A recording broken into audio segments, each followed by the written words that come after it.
Nimepata interest sana, wazazi wameulizia ile formula ambayo nilikuwa nafundisha mtoto tuition, jinsi rahisi ya kuweza kumaster addition kwa watoto. Okay? Kwa hiyo nimeamua nitengeneze video for it. Kwa hiyo kama mtoto wako anasumbuka, angalia video mpaka mwisho. Kwa hiyo formula inaenda hivi: big number in your head, small number in your hand. Okay? Namba kubwa inaenda kichwani, namba ndogo inakaa mkononi. Kwa hiyo kwa mfano kama amepewa namba nyingine, let's say 11 plus 6. Unamwambia big number, which is the big number? 11. Kwa hiyo 11 in your head, 6 in your hand.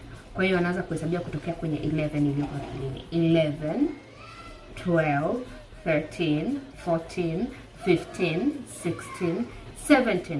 So 11 plus 6 equals 17. Kwa hiyo ukimfundisha mtoto hii formula, inakuwa ni rahisi sana kwake kuelewa addition. Share this video na mzazi yote ambaye anaweza akanufaika na hii, ambaye mtoto anamsumbua kwenye addition, na tutakutana siku nyingine.